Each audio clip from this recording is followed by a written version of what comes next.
Ya, baik. Assalamualaikum semuanya. Waalaikumsalam warahmatullahi Warahmatullahi wabarakatuh. wabarakatuh. Oke, selamat pagi kembali lagi kita di obrolan santai ringan ini. Kali ini kita bakal ngobrolin topik tentang pentingnya yang sering dianggap remeh. Padahal dampaknya begitu besar, yaitu pengendalian persediaan. Bareng saya dan tentunya narasumber saya hari ini yaitu Mas Diki, merupakan salah satu orang yang mungkin berpengalaman juga ya di bagian ini. Halo, selamat pagi Mas Diki. Selamat pagi. Halo semuanya teman-teman. Nah, sebelumnya terima kasih sudah mengundang saya ya. Betul sekali untuk persediaan itu kelihatannya sederhana. Cuma kalau nggak dikendaliin itu bisa jadi sumber kerugian untuk perusahaan. Oke, baik Pak. Untuk memulai obrolan ini mungkin bisa Bapak jelasin dulu nih, apa sih yang dimaksud dengan persediaan? Oke, persediaan itu adalah stok material atau barang yang disimpan untuk mendukung proses produksi dan memenuhi permintaan pelanggan. Bisa berupa bahan mentah dalam proses barang atau barang jadi. Kalau gitu persediaan itu cuma untuk barang di gudang aja ya Pak?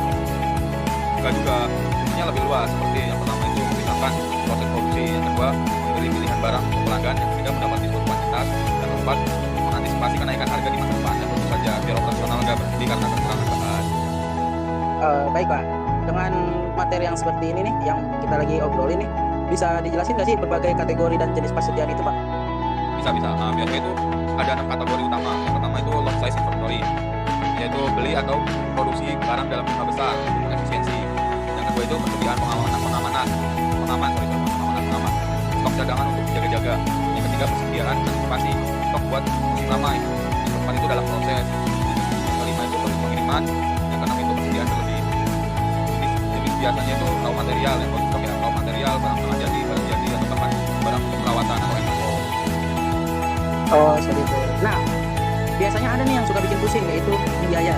Mungkin Pak Diki bisa jelasin nih jenis-jenis biaya yang terkait dengan persediaan ini. Ya, biasanya di dalam biaya itu ada 4 jenis saya. Yang pertama itu holding cost, biaya simpan, misal sewa gudang, pajak, resiko, rusak atau hilang.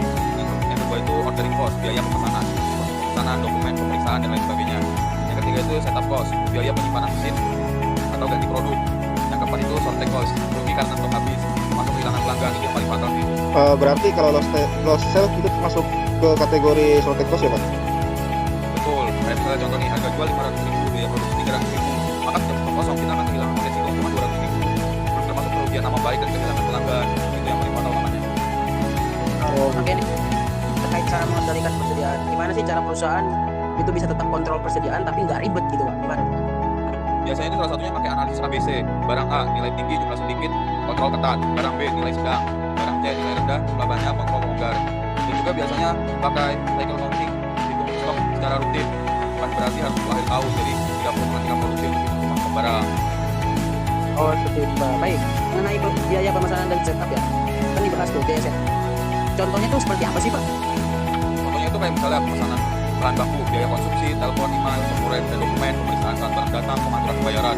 Setup cost itu contohnya kayak ganti cetakan mesin untuk produksi model baru, ganti mall, bersihin mesin untuk maintenance mesin, terus ganti produk dan lain sebagainya seperti itu. Oh, baik Pak, baik. Oke, mungkin ya dari obrolan yang seru ini bisa saya simpulkan lah ya, seperti persediaan itu bukan cuma tumpukan barang, tapi bagian penting dari strategi produksi. Terus yang kedua, jenis-jenis dan kategori persediaan itu harus dipahami supaya penanganan tepat, tidak salah penanganan.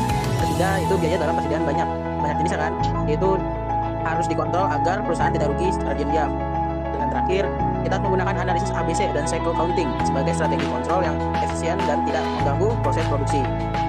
Jadi ingat, stok yang nggak dikontrol itu bukan aset, tapi bisa jadi beban. Mungkin itu aja ya. Sekian Pak dari yang bisa saya obrolin, bisa kita obrolin ke terapi. Terima kasih Pak Diki. Nah, terima kasih Mas, terima kasih teman-teman semua. Sama-sama Pak.